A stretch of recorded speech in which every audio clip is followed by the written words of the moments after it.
दोस्तों आज की कहानी है सासू माँ देवर आधा घरवाला क्यों नहीं होता। चलो दोस्तों कहानी को शुरू करते हैं। शादी का खुशनुमा माहौल था। ईसा और सुमित की शादी हो रही थी। वैसे तो ये सुसंगीत विवाह यानी अरेंज मैरेज थी।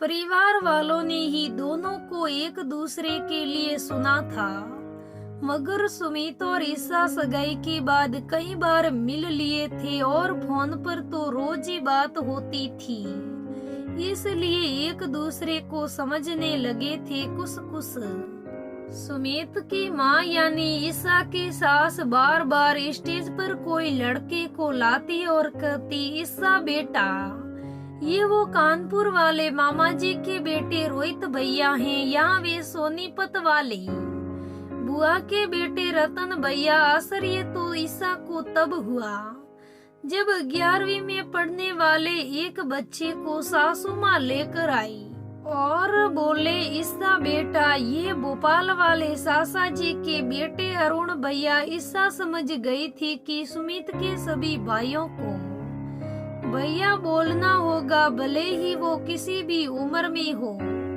इतने में सुमित के कुछ दोस्त स्टेज पर आए और मस्ती मजाक चालू हो गया।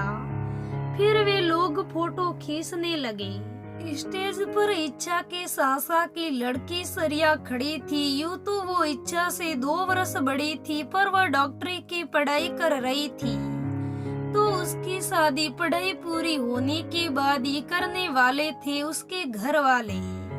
सरिया फोटो में ना आने के लिए पीछे होने लगी तो सुमित के दोस्तों ने उसे हाथ पकड़कर आगे खींच लिया और हंसकर कहा, आप कहाँ सली साली साहिबा। अरे सुमित संभाल कर रख, साली तो आधी घरवाली होती है। और इसी के साथ हंसी का दौर शुरू हो गया। स्टेज पर इच्छा का हार ठीक करने आई सासू माँ को इस चुटकुले पर इच्छा थोड़ी असमझ दिखी तो उन्होंने आंखों से सुमित को इशारा किया। दोस्तों के नीचे चले जाने के बाद सुमित ने माँ के सामने ही ईशा को समझाना शुरू किया, अरे क्या हुआ, तुम थोड़ी परेशान दिख रही हो, टेंशन मत लो, ये लोग तो मजाक करते रहते हैं।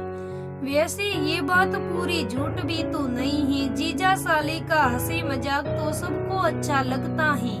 जब सासू माँ ने भी सुमित की हाँ में हाँ मिलाई तब इच्छा से रहा नहीं गया, गुस्से में बोली, तो फिर दोहरे मापदंड क्यों सुमित, साली अगर आधी घरवाली है तो देवर आधा घरवाला क्यों नहीं।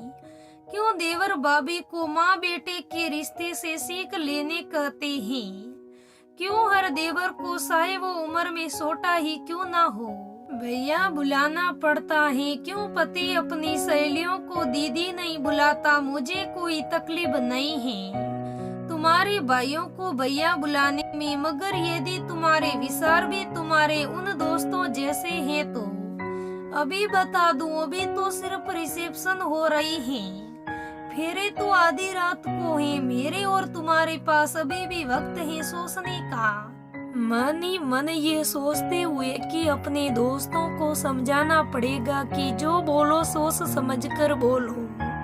सुमित मुस्कुराकर बोला, नहीं ईशु ऐसा कुछ नहीं है, चलो सरिया दीदी को फोन करके स्टेज पर बुला लो, तुम्हारे हाथ में 2-3 गिफ्ट हो गए हैं। दोस्तों ये ऐसा कई जगह होता है और इस बात से तो मैं भी सहमत हूँ कि लड़की जो ससुराल जाती है उसके पति के जो भी भाई होते हैं, चाहे कितने भी बड़े हो चाहे कितने भी छोटे हो, उनको भैया ही बुलाओ।